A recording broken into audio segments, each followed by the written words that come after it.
पहला कुरिन्थियों उसका 11वां अध्याय और 17वां वचन। परंतु यह आज्ञा देते हुए मैं तुम्हें नहीं सराहता, इसलिए कि तुम्हारे इकट्ठे होने से भलाई नहीं परंतु हानि होती है। Thank you very much. क्या लिखा है पौलुस, क्या कहता है? तुम्हारे इकट्ठे होने से भलाई नहीं होती। होना क्या चाहिए? भलाई होनी चाहिए। जब भी हम इकट्ठे होते हैं, कल भी हम इकट्ठे होंगे, जब भी हम इकट्ठे हों, और इकट्ठा होना, इब्रानियों की पत्री 10 अध्याय और उसके 25 पद को अगर आप पढ़ें, इकट्ठा होना किस बात को बताता है? और एक दूसरे के साथ इकट्ठा होना न छोड़ें। इकट्ठा होना ना छोड़ो। और जैसे कि कितने की रीति है, जैसे कितने लोगों की रीति है, पर एक दूसरे को समझाते रहो। एक दूसरे को समझाते रहो। और जो जो उस दिन को निकट आते देखो, जो मकान बनते हुए देखो, जो लेन देन को बढ़ते हुए देखो, जो पेड़ लगाते हुए देखो, यीशु मसीह के निशानात को, यानी दूसरी कमिंग के, सेकंड कमिंग के निशानात को जब हम देखते हैं, इकट्ठा होना ना छोड़ें, बल्कि इकट्ठा होना शुरू कर दें। हालेलुया। ज्यादा इकट्ठा होना है, बार बार होना है। जैसा पहली कलीसिया में, इफ्तिदा की कलीसिया की रीति थी कि वो प्रतिदिन मंदिर में आते थे। कब? कितने दिन? अभी कितना रिलैक्स हो गया। 7 दिन में एक बार घंटी बजाओ, खुदा खुश। पहले क्या था? जब हम प्रभु को नहीं जानते थे, समझ लो आप, उस समय क्या करते थे हम? प्रतिदिन वाले थे। कौन से वाले थे? प्रतिदिन वाले। लेकिन आप कौन से वाले हो गए? जबकि बाइबल क्या बोलती है? मंदिर में कब इकट्ठे होना है? प्रतिदिन। प्रतिदिन इकट्ठा होना और रोटी तोड़ना, संगति करना, प्रार्थना में लौलीन रहना। पौलुस कहता है तुम्हारे इकट्ठे होने से भलाई नहीं होती। जब भी इकट्ठे होते हैं कोई ना कोई टंटा, उसने मुझे ऐसे क्यों देख लिया, देखने पे टंटा, कपड़ों पे कमेंट्स, उस पे भी टंटा हो जाता है। जब देखो, जब मेरी साड़ी के लिए बोलती रहती है, मेरे सूट के लिए बोलती रहती है। इकट्ठा होना हमारी काहे के लिए होना चाहिए? हमारी आशीष का कारण बनना चाहिए। लेकिन आप तो जानते ही हैं, हिंदुस्तान में जब भी शादी ब्याह होता है, इकट्ठे होते हैं, और इकट्ठे होने में क्या होने का डर रहता है? टंटे का डर रहता है। वो तो दुनियावी लोग हैं, वो तो इकट्ठे होंगे तो क्या करेंगे? मारवाड़ी में कहावत है, अरे 4 बर्तन इकट्ठे होते तो बचते ही है। ये मारवाड़ी की कहावत तुम्हारे पास रखो। बाइबल का परमेश्वर कहता है जब तुम इकट्ठे हो, तुम्हारे अंदर भलाई उत्पन्न होनी चाहिए, भलाई आनी चाहिए। हालेलुया। तुम्हारा अच्छा होना चाहिए जब भी इकट्ठे हो। प्रचार कोई भी करे, इससे कोई फर्क नहीं पड़ता। इकट्ठा होना बहुत जरूरी होता है। हमारा इकट्ठा होना क्या होना चाहिए? हमारी भलाई के लिए होना चाहिए। इसलिए इकट्ठा होना ना छोड़ें, बार बार इकट्ठे हों, क्योंकि जब जब हम इकट्ठे होंगे हमारी भलाई उत्पन्न होगी, हमारे लिए भलाई होगी। हालेलुया। आगे बढ़ना, क्या लिखा ब्रदर? क्योंकि पहले तो मैं ये सुनता था कि जब तुम कलीसिया में इकट्ठे होते हो तो तुम में फूट होती है। तो तुम में क्या होती है? हमारे बीच में फूट नहीं होनी चाहिए। क्या नहीं होनी चाहिए? कलीसिया में क्या नहीं होना चाहिए? फिर विश्वासी और अविश्वासी में अंतर क्या है? विश्वासी भी इकट्ठे होकर लड़े और अविश्वासी भी इकट्ठे होकर लड़े। 4 बर्तन इकट्ठे होते हैं तो लड़ाई, आवाज तो होती है जी। तो फिर ऐसी आवाज से क्या फायदा है? हमारा इकट्ठा होना हम सबके लिए, एक दूसरे के लिए आशीष का कारण होना चाहिए। और जब हम इकट्ठे हों, हमारे अंदर कीर्तन होना चाहिए, आराधना होनी चाहिए, वचन होना चाहिए, प्रकाशन होना चाहिए, गवाही होनी चाहिए हमारे पास कि मेरे प्रभु ने मेरे लिए ये किया है। हालेलुया। एक दूसरे को गवाही व्हाट्सएप पे डालो। मैंने देखा लोग वो केवल वचन डालते हैं, वचन। अरे वचन तो सबके पास बाइबल पढ़ी है ना, पढ़ लेंगे ना निकाल के, तो अपनी गवाही डालना। आज प्रभु ने मुझे ये प्रकाशन दिया, आज मेरे जीवन में मैंने ये प्रार्थना की और प्रभु ने मुझे चंगाई दी। कोई आयत नहीं डाले, गवाही डालो। हेलो, आयत डाल के ऐसे समझते जैसे बहुत बड़ी मिनिस्ट्री कर ली है। मैंने देखा है बहुत से लोगों को सुबह उठते ही 6:30 बजे ही प्रभु ने क्या किया तुम्हारी लाइफ में वो थोड़ा बता दो। हालेलुया। वो बुरा नहीं है, आयत डालना बुरा नहीं है, गलत नहीं है, मैं उसको गलत नहीं कह रहा हूं, पर उससे भी बेहतर होगा प्रभु ने उस वचन से आपसे क्या बोला, थोड़ा वो प्रकाशन भी डाल दो ना। मुझे इस वचन से क्या आशीष मिली वो भी डाल दो ना। हालेलुया। जब तुम इकट्ठे होते हो तुम्हारे अंदर क्या होती है, फूट होती है।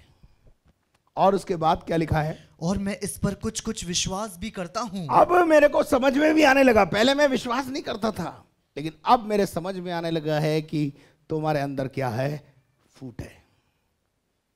और मैं आज कलीसिया से कहना चाहता हूं, जब भी हम इकट्ठे होते हैं साफ दिल से इकट्ठे हो, मनसा ठीक रखें अपनी। जिस व्यक्ति की मनसा अच्छी है उसका बेड़ा पार होगा। जिस व्यक्ति की मनसा ठीक नहीं है, चाहे वो नौकरी हो और चाहे सेवकाई हो और चाहे कुछ भी हो, अगर आपकी मनसा ठीक नहीं है आप कभी आबाद नहीं होंगे, ये ध्यान रखना। मनसा अच्छी रखो, मन से करो, जो कुछ भी करो परमेश्वर की सेवा समझ के करो, खुशी से करो, आनंद से करो, पहुनाई करो, खुशी से करो, आनंद से करो, उसकी आशीष मिलेगी। आमीन, आमीन। जोर से बोलो ना, आमीन। तुम में फूट होती है। और अब मैं कुछ कुछ प्रतीति भी करने लगा हूं, आगे बढ़ो। क्योंकि दलबंदी भी तुम में अवश्य होगी। क्या बांधनी है? बहुत अच्छा शब्द इस्तेमाल किया है, ग्रुपलिज्म, दलबंदी है। क्या शब्द इस्तेमाल हुआ है? तुम्हारी अनिल, तुम्हारी बाइबल में क्या है? अरे यार, विधर्म में भी बढ़िया वाला शब्द है ये, दलबंदी, ग्रुपलिज्म। हमारा ग्रुप, गुटबाजी।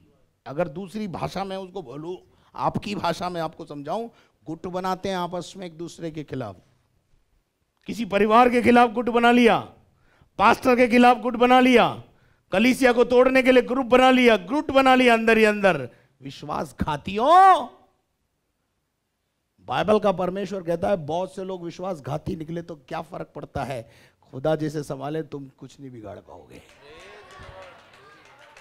कुछ नहीं बिगाड़ पाओगे। दलबंदी करते हैं हम, इकट्ठे होते हैं तो क्या बनाते हैं, दल। इसलिए बाइबल में इलेक्शन नहीं है, सिलेक्शन है। क्या है बाइबल में? क्या है? इलेक्शन नहीं है। जैसे अन्य कलीसियाओं में क्या है, इलेक्शन है, दल बनाते हैं, तू मुझे वोट दे दे बस, फिर तो मैं पादरी को हिला दूंगा।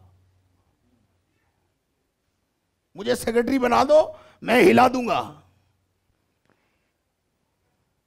बाइबल इलेक्शन पर डिपेंड नहीं है, बाइबल सिलेक्शन पर डिपेंड करती है। सिलेक्शन का क्या मतलब है? जो अगवा है वो चुनेगा, और अगवे की ड्यूटी होती है कि वो कैसे लोगों को चुने। पवित्र आत्मा से भरे हुए लोगों को खाना बांटने में लगाना है। चुनाव ऐसे लोगों का करना है जो सुनाम हो, अच्छा नाम हो। जिनका खुद का नाम खराब है वो क्या सेवा करेंगे? तुम्हारे अंदर फूट पाई जाती है, तुम दलबंदी करते हो, और फिर आगे आगे अपन बढ़ेंगे तो पता चलेगा हमें, तुम दलबंदी करते हो। आगे बढ़ो। इसलिए कि जो लोग तुम में खरे हैं, जो लोग खरे हैं वे प्रकट हो जाएं। प्रभु चाहता है कि खरे लोग क्या हो, प्रकट हो। आगे बढ़ो। अतः तुम जो एक जगह इकट्ठे होते हो, तो यह प्रभु भोज खाने के लिए नहीं। हेलो, इकट्ठा होने के लिए का मतलब मकसद क्या है हमारा? खाना खाना नहीं है, आत्मा में बढ़ना है। डिनर होगा तो चलेंगे। ये भावना नहीं हमारे अंदर होनी चाहिए। डिनर हो या नहीं हो, खाना हो या नहीं हो। कभी कभी हम कॉटेज प्रेयर मीटिंग में भी जाते हैं ना, तो चुनाव करते हैं, अच्छा वहाँ चलो मीटिंग के बाद बहुत अच्छा नाश्ता होता है, जिसके यहाँ अच्छा नाश्ता है वहाँ जाएंगे, जहाँ अच्छा नाश्ता नहीं है वहाँ। ये भावनाएं हमारे अंदर से क्या करना है, हमको निकालना है। हम अपनी आत्मा की उन्नति के लिए इकट्ठे होते हैं। Praise the Lord. आगे बढ़िए, भोजन खाने के लिए नहीं, क्योंकि खाने के समय एक दूसरे से पहले अपना भोजन खा लेते हैं। हाँ, खाने के समय में क्या करते हैं, आजकल बफे सिस्टम है, प्लेट में धाम धीम क्या कर लिया, भर लिया, पीछे वाले के लिए बचे या ना बचे। मन की सिधाई से भोजन करें, मन की सिधाई से। बाइबल में लिखा है, ये मन की सिधाई क्या है, दूसरे के लिए सोच, ये दूसरे के लिए भी सोच। मैं आपको भूखा आने के लिए नहीं कह रहा हूं, वेस्ट करने के लिए मना कर रहा हूं। क्या खाना, एक गुलाब जामुन ले लिए 4,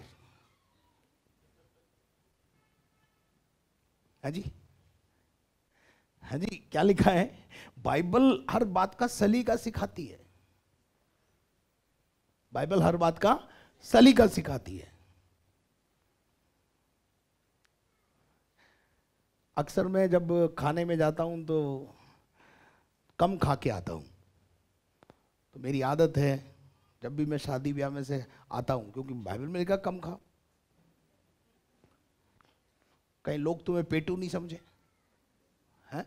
खाने के लिए अपना घर है ना, पत्नी को बोलो खूब बना और खूब खिला, खाओ घर में खूब, जितना खाना घर में खाओ, बाहर जब हम खाएं सलीके से खाएं, वेस्ट ना करें। ऐसा सिखा रहा ना, खाने के समय एक दूसरे से पहले अपना भोज खा लेते, जल्दी जल्दी पहले खा लो नंबर 1 पे, क्या पता बाद में मिले या ना मिले। और क्या करा, पूरा प्लेट भर लिया, खाया कितना, थोड़ा सा, और बाकी कहां डाल दिया, वेस्ट। भारत में खाना बहुत वेस्ट होता है, and we have to learn, हमें सीखना है कि एक दाना भी बर्बाद ना हो। नहीं, आप सहमत हैं मेरी बात से? और खाते समय क्या सोचना है, मेरे पीछे अभी 500 लोग और बाकी हैं, उनके लिए भी बना है। Praise the Lord. हेलो, क्या आप मेरे साथ है? इसलिए कि जो लोग, आगे पढ़ो ब्रदर। इस प्रकार कोई तो भूखा रहता है, इस प्रकार कोई तो, हमारे अंदर क्या हो जाता है, कोई तो। हालेलुया। हमें खाने के लिए नहीं जीना है, जीने के लिए खाना है बस। एक रोटी कम खाएंगे तो प्रॉब्लम हो जाएगा क्या जी? फिर भी मैं तो, आप तो जानते हैं, जब भी खाना होता है मैं और बोलता हूँ, सिस्टर और ले ना, अब और खाओ, अच्छे से खाओ, भरपूर खाओ। हालेलुया। लेकिन ये हमारी मनसा होनी चाहिए, मेरे पीछे भी कुछ लोग हैं। हम अपने परिवार में भी सोचते हैं कि नहीं सोचते ऐसे हैं? तो ये भी तो आपका परिवार है। हालेलुया। जब हम इकट्ठे हो तो इस बात को क्या करें, ध्यान रखें। पढ़ो ब्रदर आगे। और कोई मतवाला हो जाता है, और कोई तो ज्यादा पी लेता है, मतवाले हो जाते हैं। प्रभु का धन्यवाद हो, प्रभु ने हमको मतवालेपन से छुटकारा दिया है। आगे बढ़िए ब्रदर। क्या खाने पीने के लिए तुम्हारे घर नहीं? प्रभु का वचन पौलुस सिखाता है, क्या है, खाने और पीने के लिए तुम्हारा घर है। अगर नॉनवेज बनाए तो नली नली,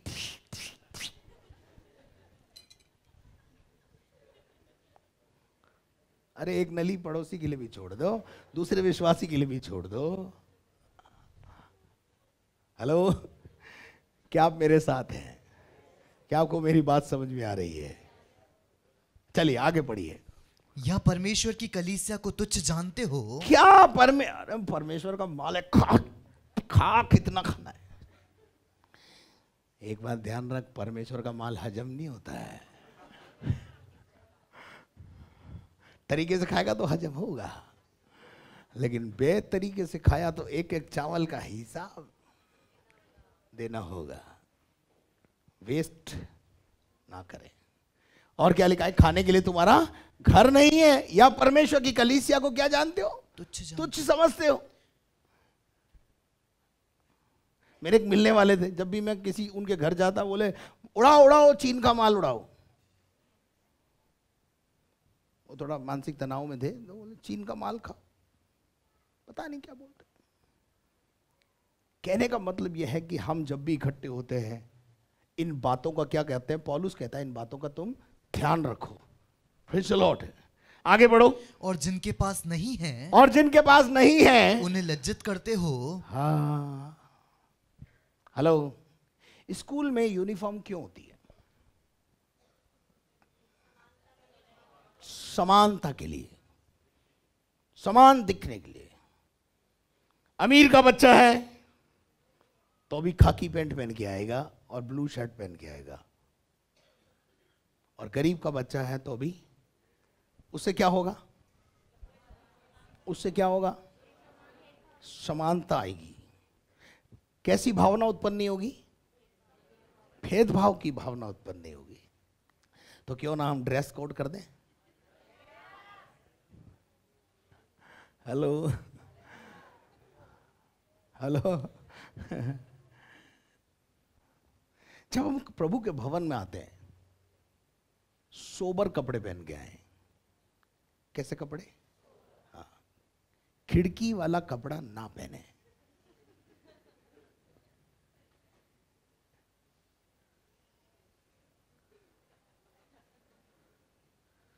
है ना? ये आजकल यहां खिड़की नहीं है, है? कुर्ते में खिड़की, ब्लाउज में खिड़की, और पैंट इतना नीचे पहनते कि यहां खिड़की।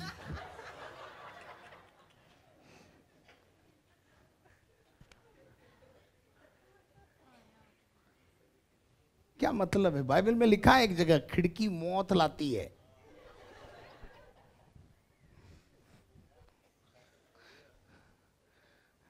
हेलो, बताऊंगा किसी दिन, पूरी जमात जब होगी तब बताऊंगा।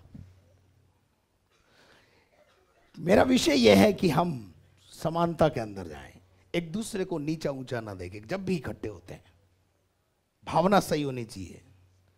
हालेलुया। आप जानते हो कि मैं अच्छे कपड़े पहनने वाली, साड़ी पहनने वाली, कुर्ता पहनने वाली, बहुत बढ़िया बढ़िया वाली, उनसे भी जाके मिलता हूँ। तो घाघरा लुगड़ी पहनने वालों से भी मिलता हूँ। बोलो प्रेमी बहन, सही है कि नहीं है? है?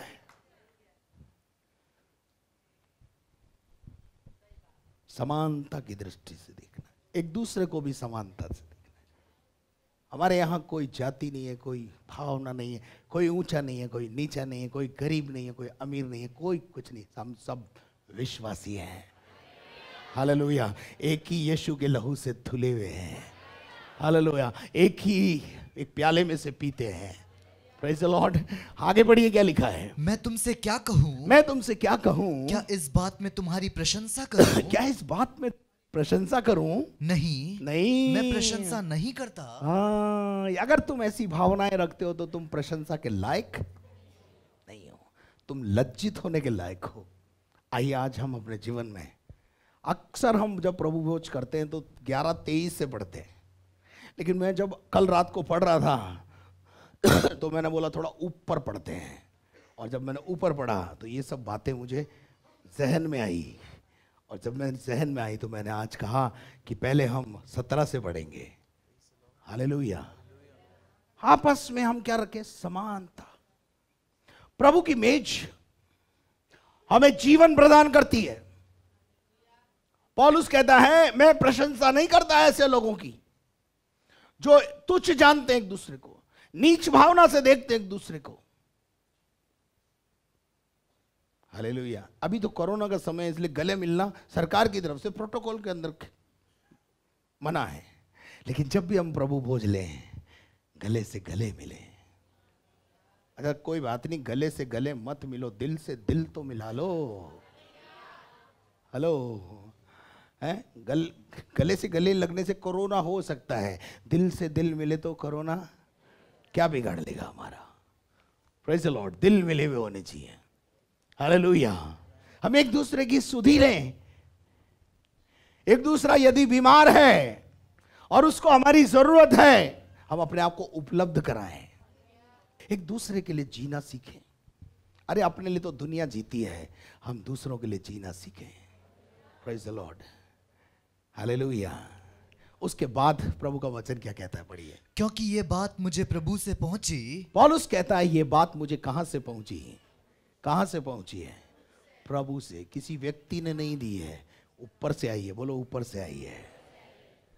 और क्या बात आई है? और मैंने तुम्हें भी पहुंचा दी कि प्रभु यीशु ने जिस रात वह पकड़वाया गया, हाँ, रोटी ली, हाँ, और धन्यवाद करके उसे तोड़ी और कहा, यह मेरी देह है, आगे जो तुम्हारे लिए है, हाँ, मेरी स्मरण के लिए यही किया करो। मेरी याद में। प्रभु यीशु मसीह को याद करने के लिए दो काम करना है। इकट्ठा होना है, रोटी तोड़ना है। इकट्ठा होना है, रोटी तोड़ना है। इकट्ठा होने के लिए कोई समय नहीं है, पर्टिकुलर कोई समय नहीं है बाइबल में कि तुम्हें शाम को ही इकट्ठा होना है, जैसा कि बहुत सी कलीसियाओं की रीति है। वहां लिखा है जब भी इकट्ठे हो, ये नहीं लिखा शाम को इकट्ठे हो। बहुत सारे लोग बोलते हैं शाम को ही प्रभु भोज होना चाहिए। तू मुझे बता बाइबल में कहां लिखा है कि शाम को ही होना चाहिए? नहीं तो मैं तुझे बताऊं, बाइबल में लिखा है जब भी इकट्ठे हो, दिन में हो, रात में हो, कभी भी हो, इकट्ठे होने पर प्रभु मेज पर आना है। हालेलुया। क्या आपको मेरी बात समझ में आ रही है? छोटी छोटी मतलब कुछ बात को पकड़ के सिद्धांत बना के और गलत रास्ता दिखा देते लोगों को। कुछ लोग बोलते हैं जी शाम को ही प्रभु भोज होना चाहिए। तो मैं उससे पूछता हूं, भाई शाम को प्रभु भोज होना चाहिए तो यीशु मसीह का एक चेला था जो सर के ऊपर मतलब ऐसे करके लेटा हुआ था, सीने पे सर रख के, तो लेट के भी आ रहा प्रभु भोज होना चाहिए फिर? हाँ जी। इतना ज्यादा भी परेशान मत हो। बाइबल का परमेश्वर पौलुस के द्वारा सिखाता है जब भी इकट्ठे हो मेरी याद में यही किया करो। हालेलुया। मेरी याद में फोटो लगा लिया करो, ऐसा लिखा है। मेरी याद में एक मूर्ति बना लो और रख लो घर में, ऐसा लिखा है। मसीहों के लिए ये बातें कोई वैल्यू नहीं रखती, बल्कि मसीहों के लिए ये बातें श्राप लाती है। आप मेरे साथ हैं? आपको मेरी बात समझ में आ रही? क्योंकि परमेश्वर के वचन में निर्गमन 20 अध्याय के पहली दूसरी आयत को जब आप पढ़ेंगे तो वहां पहली दूसरी आज्ञाओं में परमेश्वर का वचन कहता है कि तुम मेरे लिए कोई मूर्त, ना प्रतिमा बनाना, ना फोटो लगाना मेरी, ना आकाश में, ना पृथ्वी पर और ना जल लोक में, तीनों लोक में मेरी कोई मूर्त और सूरत मत बनाना, क्योंकि मैं आत्मा हूं।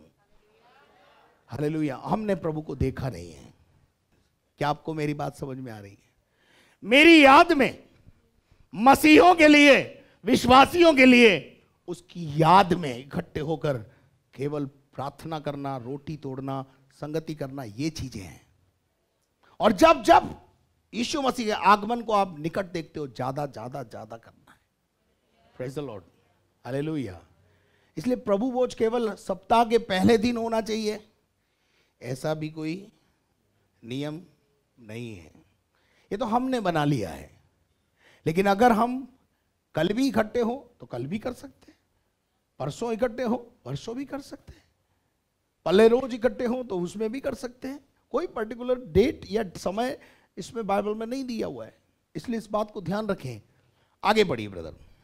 इस रीति से उसने ब्यारी के पीछे कटोरा भी लिया, आगे, और कहा, यह कटोरा मेरे लहू में नई वाचा है, आगे, जब कभी पियो, जब कभी पियो। अंडरलाइन करें इस बात को। जब ये आपको ऐसे सिखाते हैं ना शाम को पिया करो, तो उनको बताओ, बोल रखा है जब कभी पिया करो। तो पढ़ो, तो मेरे स्मरण के लिए यही किया मेरी करो। याद में यही किया करो। Praise the Lord. आगे ब्रदर। क्योंकि जब कभी तुम ये रोटी खाते, जब कभी तुम ये रोटी खाते हो और इस कटोरे में से पीते और इस कटोरे में से पीते हो, तो प्रभु की मृत्यु को जब तक वह न आए, हाँ, प्रचार करते हो। क्या करना है? इस प्रभु मेज को लेकर के बैठना नहीं है। आज आप में से बहुत सारे लोग अनुचित रीति से प्रभु की रोटी खाते हैं। अनुचित रीति क्या है? इसको खा के जो बल मिले। देखिए आप जो अपनी प्रार्थना करते हैं, खाने की प्रार्थना करते हैं, इधर सुनिए, इधर सुनिए, खाने की प्रार्थना करते हैं कि नहीं करते? लोग खाने से पहले प्रार्थना करते हैं कि नहीं करते हैं? जंगल में एक शेर मिला और एक विश्वासी सामने जा रहा था। तो आप समझ जाइए विश्वासी क्या करेगा? प्रार्थना कर रहा था विश्वासी, ओ प्रभु तू इस शेर से मुझे बचा। तो उसने आंख खोल के देखा तो शेर भी प्रार्थना कर रहा था। तो विश्वासी ने शेर से पूछा, भाई मैं तो बचने के लिए प्रार्थना कर रहा था, तू काहे के लिए प्रार्थना कर रहा था? बोले मैं खाने से पहले प्रार्थना करता हूं।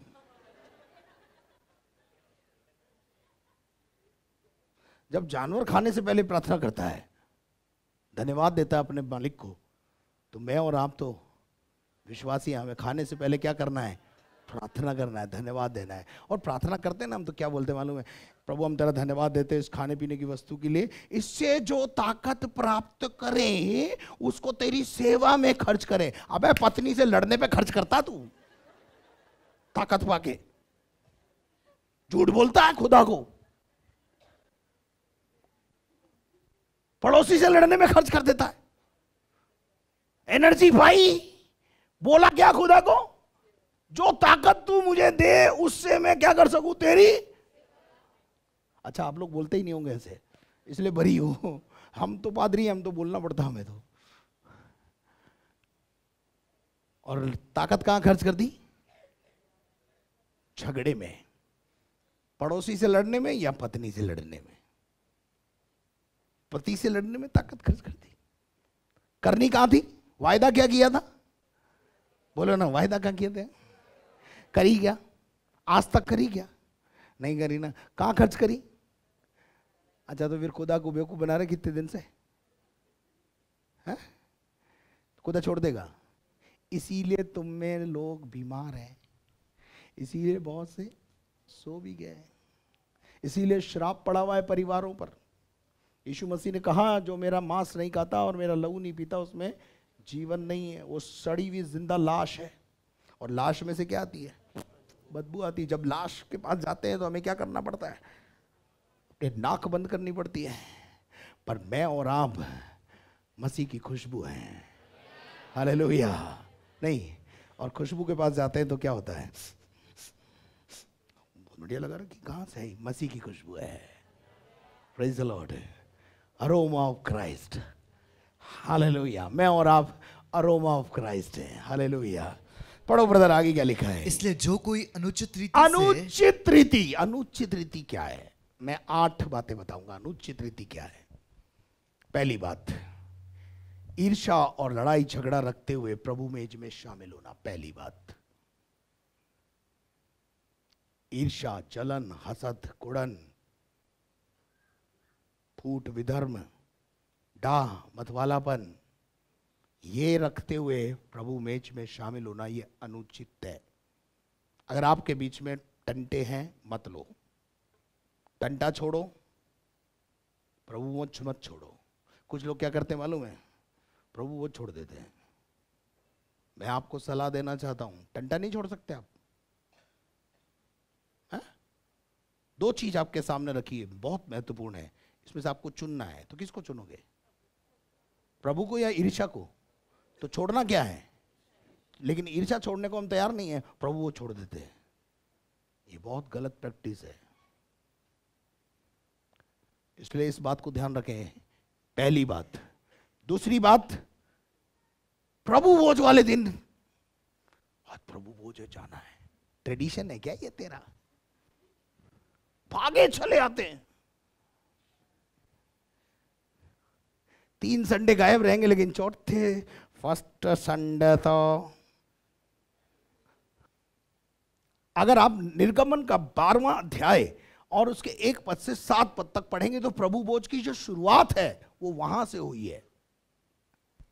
पढ़िएगा जरा। फिर परमेश्वर यहोवा ने निर्गमन 12:1 से 7। हाँ, फिर परमेश्वर यहोवा ने मिस्र देश में मूसा हाँ। और हारून से कहा, हाँ। यह महीना तुम लोगों के लिए हाँ। आरंभ का ठहरे, आगे। अर्थात वर्ष का पहला महीना यह ठहरे। हाँ। इज़राइल की सारी मंडली से इस प्रकार कहो, इज़राइल की सारी मंडली से इस प्रकार कहो, इसी महीने के 10वें दिन को हाँ। तुम अपने अपने पितरों के घरानों हाँ। के अनुसार हाँ। घराने के पीछे एक एक मेमना ले रखो। क्या लेना है? घराने, एक एक घराना एक एक मेमना ले। और यदि किसी के घराने में हाँ। एक मेमने के खाने के लिए मनुष्य कम हो, हाँ। तो वह अपने सबसे निकट रहने वाले पड़ोसी के साथ प्राणियों की गिनती के अनुसार एक मेमना ले रखे। आगे। और तुम हर एक के खाने के अनुसार मेमने का हिसाब करना। तुम्हारा मेमना निर्दोष। तुम्हारा मेमना कैसा होना चाहिए? कैसा होना चाहिए? जो कुछ हम प्रभु के लिए अर्पित करें वो निर्दोष होना चाहिए। लंगड़ा लूला, काना खोड़ा घोड़ा, फटा पुराना खुदा को चढ़ा देते हैं। खुदा बोलता है मुझे कैसा चाहिए? निर्दोष मेमना चाहिए। जो 10 का नोट, 20 का नोट, 100 का नोट, 2000 का नोट फटा हुआ, उसे प्रभु के भवन में कभी नहीं डालना। उसको बाजार में चलाओ। प्रभु के यहां पर कैसा डालना है? कड़क, प्रेस करा हुआ, बिल्कुल फ्रेश। हेलो, आप मेरे साथ हैं? हाँ। फिर क्या लिखा है ब्रदर? और 1 वर्ष का नर हो। हाँ, नर लेना है। और उसे चाहे भेड़ों में से लेना, हाँ। चाहे बकरियों में से। हाँ, भेड़ हो या बकरी हो, कोई फर्क नहीं पड़ता मेमना। और इस महीने के 14वें दिन तक हाँ। उसे रख छोड़ना। आगे। और उस दिन गोधूली के समय इज़राइल की सारी मंडली के लोग उसे बलि करें। उस मेमने को क्या करना है? उस मेमने को बलि करना है। देखिए, यहां से शुरुआत हुई है फसह के पर्व की। यहां से शुरुआत हुआ है ये प्रभु भोज, मेमने का बलिदान। और आपको पता है यूहन्ना 1:29 में प्रभु का वचन क्या कहता है? देखो, ये वो मेमना है जो जगत के पाप उठा कर ले जाता है। Praise the lord. Yeshu Masih हमारा फसह का बलिदान है, वो मेमना है। किसका मेमना है वो? परमेश्वर का। और निर्दोष है। कैसा है? कैसा है? निर्दोष, कोई दोष नहीं है। आगे। तब वे उसके लहू में से हाँ। कुछ लेकर जिन घरों में, उसका लहू लेकर जिन घरों के ऊपर लगा दिया जाएगा। आप मेरे साथ हैं? मेमने का लहू, मेरे घर की सुरक्षा। हालेलुया। कोरोना के टाइम में कितना गाया रे, हैं? कितना गाया इस गीत को। मेरे घर की सुरक्षा मेमने का लहू करेगा। बहुत अच्छा है, बहुत अच्छी बात है, और करा भी है। हमारे प्रभु यीशु मसीह का लहू हमें बचाता है, हमें छुड़ाता है। हालेलुया। और जिस घर के ऊपर मेमने का लहू लगा होगा, मारने वाला उसके नजदीक नहीं आएगा। यह है सारांश। जो यीशु मसीह का लहू और मांस का इस्तेमाल करता है, मारने वाला उसके पास आज भी नहीं आ पाएगा। मारने वाला नहीं आएगा। इसका मतलब क्या है मालूम है? हम मरेंगे ही नहीं तो क्या पाएंगे? अनंत जीवन। वो मेमना क्या देने आया हमको? यीशु मसीह क्यों इस दुनिया में आया? अनंत जीवन देने आया। Praise the Lord. हम मरेंगे नहीं। बोलो, हम मरेंगे नहीं। क्रिश्चियन कभी नहीं मरता। Hallelujah, hallelujah. वो मरता है ही नहीं। ठीक है, वो मरता नहीं है। पहले शरीर में जिंदा रहता है, फिर आत्मा में जिंदा रहता है। प्रभु के साथ रहना और भी भला है। हालेलुया। शरीर में तो दुख है, कष्ट है, दर्द है, परेशानियां हैं, लेकिन आत्मा में कोई दर्द परेशानी नहीं है। Praise the Lord. तो आपको समझ में आया क्या? अनंत जीवन ये है। और अनंत जीवन किसे मिलता है? जो मेमने के लहू को माथे पे लिए घूमता है। Praise the Lord. तीसरा है मात्रा से अधिक खाने पीने के द्वारा। 21 और 22 पद को अगर अपन पढ़ते हैं तो वहां पर क्या लिखा है? पहला कुरिन्थियों 11:22-23। क्योंकि खाने के समय हाँ। एक दूसरे से पहले अपना भोजन खा लेता है। मतलब प्रभु भोज कैसा होना चाहिए? जैसे सिस्टम है भाई, टीका जैसा हो गया बस, बाकी तो घर है ना हमारा खाने के लिए। अजी खिलाओ तो पूरा खिलाओ, घर जाके खाओ। हालेलुया, ठीक है। उसके बाद और एक और बात है, परमेश्वर और कलीसिया के अनुसार ना लेना। पढ़िएगा इसके लिए 22 पद पढ़ो। क्या खाने पीने के लिए तुम्हारे घर नहीं, हाँ, या परमेश्वर की कलीसिया को तुच्छ जानते हो? हाँ, जो ये बातें मैंने आपको पहले बता दी, इस बात को ध्यान रखें। और वही बात मैंने फिर दोहरा रहा है कि निर्धन और धनी, इसमें कोई भेदभाव ना करते हुए प्रभु की मेज पर आना है, ठीक है। Praise the Lord. उसके बाद जीवन में पाप और अधर्म को रखते हुए इसमें शामिल नहीं होना है। बिना जांचे अपने आप को प्रभु की मेज पे नहीं आना है। और जैसा मैंने आपको बताया कि अपना पाप छोड़ना है, प्रभु मेज नहीं छोड़ना है। हेलो, अपना पाप छोड़ना है। कभी कभी हम किसी अपने मित्र को, या जब अपने बच्चों की शादी वादी होती है, अपने किसी रिश्तेदार को बुलाते हैं, जो रिश्तेदार बहुत ज़्यादा ड्रिंक करता है, उससे निवेदन करते हैं, भैया यार तू शादी में आए तो पी के मत आना। करते कि नहीं करते? हेलो, हाँ, क्यों करते हैं? क्योंकि वो पी के क्या करता है? दंगा करता है। तो उसे क्या बोलते हैं? पी के मत आना। मेरे भी एक रिश्तेदार है, उनको मैंने बोला भैया आप आओ शादी में, बहुत स्वागत है आपका, लेकिन पी के मत आना। तो मेरे को बोला उन्होंने, मैं बिना पिए नहीं आ सकता हूं। मैंने बोला आप आना मत।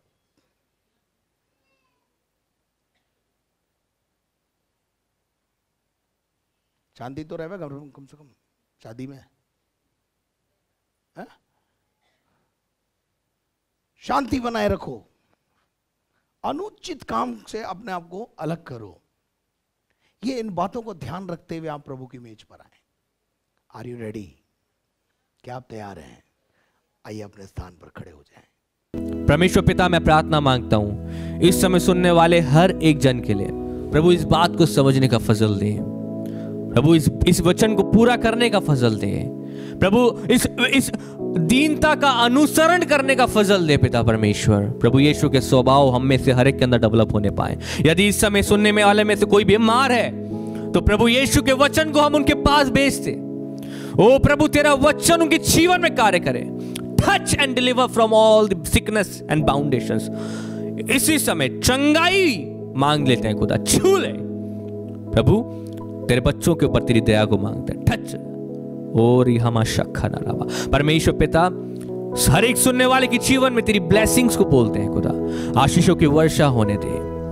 प्रार्थना को प्रभु यीशु नासरी के नाम से मांगते हैं, आमीन। Praise the Lord. प्रभु आप सबों को आशीष दे। आप लोग निरंतर हमारे साथ जुड़ते हैं, हम आपके लिए निरंतर प्रार्थनाएं करते हैं। आप भी इस सेवा को निरंतर प्रार्थनाओं में याद रखें। यदि आपके पास कुछ प्रार्थना निवेदन है तो हमारे प्रेयर टावर के नंबर्स स्क्रीन पे दिए गए हैं, आप उस पर कॉल करके आप प्रार्थना के निवेदन हमें दे सकते हैं। प्रियो, यदि आप फाइनेंशियल हेल्प इस मिनिस्ट्री को करना चाहते हैं तो UPI ID आपकी स्क्रीन पे दी गई है, उस पर आप फाइनेंस के द्वारा भी इस सेवा में योगदान को दे सकते हैं।